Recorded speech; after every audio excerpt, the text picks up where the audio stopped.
Le 9 novembre dernier, j'ai participé à une journée organisée par la CGT. C'était en partenariat avec le CESE, le Conseil économique, social et environnemental. Cette journée était sur le thème « Investir dans le secteur du soin et du lien aux autres, un enjeu de l'égalité entre les femmes et les hommes ». À cette occasion, j'ai pu faire un témoignage que d'ailleurs vous allez découvrir à la fin de cette vidéo. C'était un témoignage de plusieurs professionnels de la petite enfance, mais aussi des EHPAD, des écoles, enfin il y avait des asthmates. Et c'est vrai qu'on a pu apporter vraiment notre quotidien sur le terrain, avec tout ce qui s'y joue, toutes nos difficultés. Et ça a été un moment vraiment intense, parce qu'à la fin de nos témoignages, on a été vraiment applaudis. On a senti que les personnes présentes prenaient vraiment conscience de ce qui se passait réellement. Et en plus, ça a été vraiment l'occasion de pouvoir parler. On a pu s'exprimer.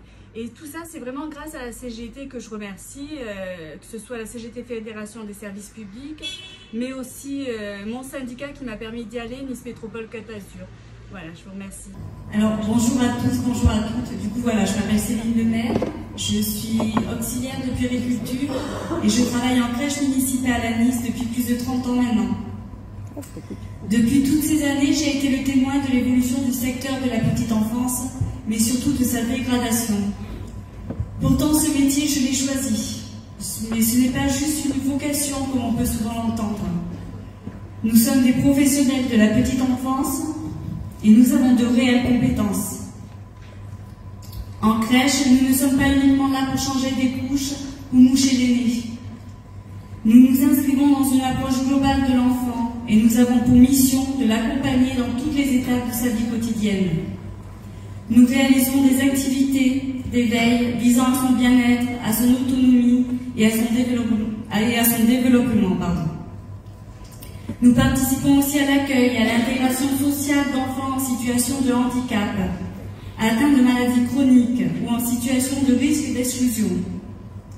Nous avons également un rôle à jouer auprès des familles dans le cadre du soutien à la parentalité. C'est un secteur où l'on ne devrait pas parler de productivité et de rentabilité. Malheureusement, depuis la mise en place de la PSU, la prestation de service unique, de la tarification à l'heure et de l'optimisation du taux de remplissage, mais aussi de toutes les réformes que nous avons subies, la notion de profit prévaut à celle du bien-être. Cela a un impact réel au quotidien sur notre travail auprès des enfants que nous accueillons tous les jours. Nous effectuons nos missions en urgence. Nous sommes toujours en train de compter les enfants pour respecter le taux d'encadrement.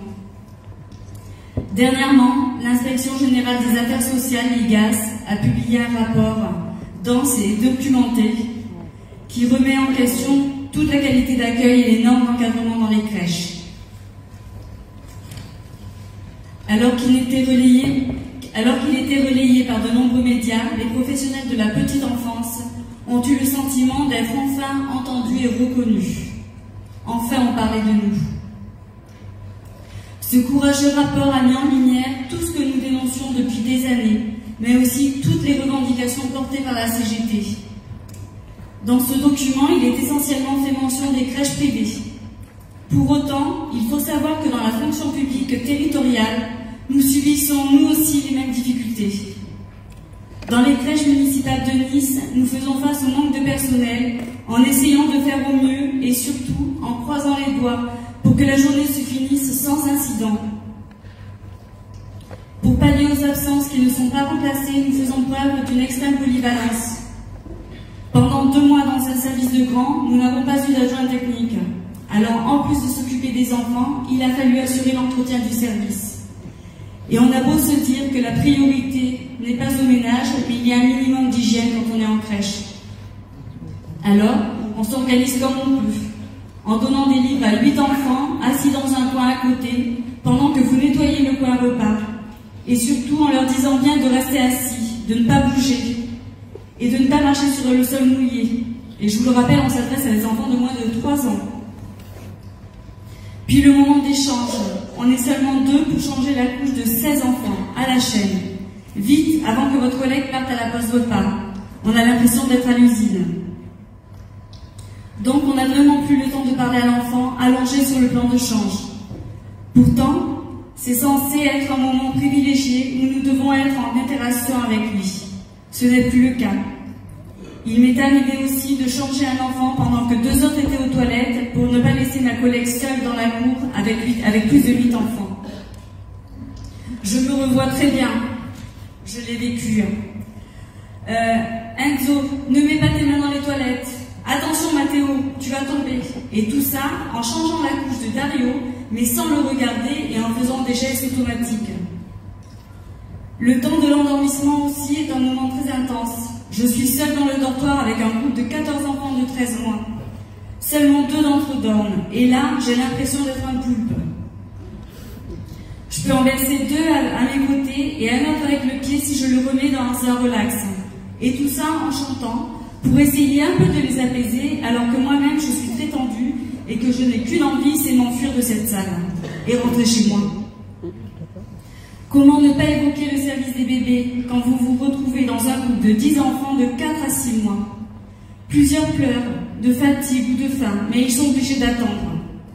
Je le rappelle, nous sommes 2 professionnels.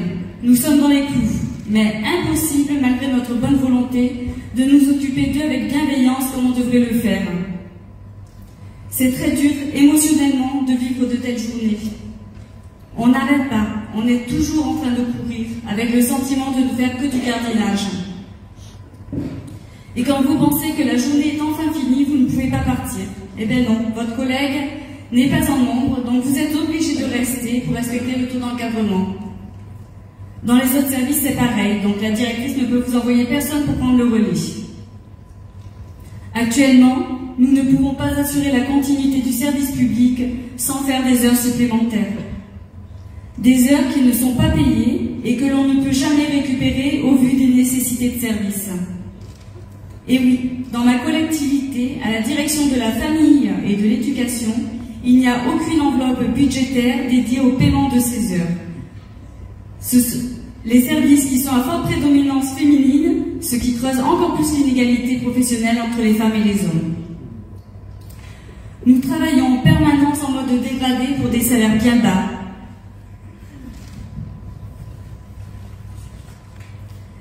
À Nice, depuis plusieurs années, les démissions de professionnels s'enchaînent. De nombreuses auxiliaires, mais aussi des puéricultrices sont tellement écœurées qu'elles quittent le secteur de la petite enfance. Certaines préfèrent repartir même à l'hôpital pour bénéficier d'une meilleure rémunération, même si les conditions de travail ne sont pas meilleures. Nous en avons tous conscience, il y a une véritable urgence à revaloriser ces métiers. Les auxiliaires de puériculture, nous sommes passés en catégorie B en janvier 2022. Cette reconnaissance de nos qualifications a rapidement induit de nouvelles responsabilités. On a la possibilité d'administrer des médicaments ou d'assurer la continuité de direction dans les établissements d'accueil du jeune enfant.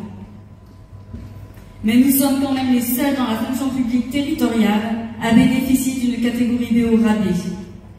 Financièrement, ce serait une réelle reconnaissance de nos missions d'être sur une grille type de la filière administrative. Il est essentiel aussi d'augmenter la valeur du point d'indice à 6 €. Et puis, dans la fonction publique territoriale, nous n'avons toujours pas obtenu le complément de traitement indiciaire, le CTI, qu'on appelle Ségur, qui ne serait pas négligeable pour revaloriser nos salaires. C'est plus 192 € net mensuels pris en compte pour le calcul de nos retraites. Au bout de 30 ans, je ne touche pas plus de 2086 € bruts. L'inflation augmente toujours plus et nos salaires ne suivent pas. Actuellement, si mon salaire avait suivi une progression normale en tenant compte de l'inflation et de l'attribution du CTI, je devrais être à 2695 € par mois. Il faut aussi que la pénibilité de nos métiers soit reconnue. En effet, quand j'étais jeune diplômée, j'étais vraiment persuadée de faire toute ma carrière en crèche. Mais l'âge de la retraite s'éloigne de plus en plus et le métier d'auxiliaire est vraiment usant, mentalement et physiquement. Pour moi, il est essentiel que l'on nous donne enfin les moyens d'exercer nos missions convenablement. Au plan local, mon engagement à la CGT Nice Métropole Côte d'Azur me permet d'aller régulièrement à la rencontre de mes collègues, de prendre le temps de les écouter et d'échanger avec elles, avec eux, pour porter leurs revendications et engager la lutte quand cela s'impose. Au plan national, avec ma camarade Sandy, je suis fortement impliquée dans le groupe de travail Petite Enfance de la Fédération CGT, Service Public, ainsi qu'au comité de filière. Je participe également activement au collectif Pas de bébé à la consigne, dont la CGT est signataire depuis sa création. Pour moi, il est vraiment urgent d'investir dans ces métiers du soin et du lien aux autres. Il faut que l'on ait une politique ambitieuse pour la petite enfance, car nous accueillons les enfants qui seront les adultes de demain. Alors je vous remercie déjà d'avoir regardé la vidéo jusqu'au bout. J'ai essayé vraiment de porter au mieux les revendications de tous les professionnels de la petite enfance. Voilà, et n'hésitez pas à nous les faire remonter, que ce soit au niveau fédéral. La CGT s'investit vraiment pour tous ces métiers qui sont souvent très invisibilisés. Voilà, merci.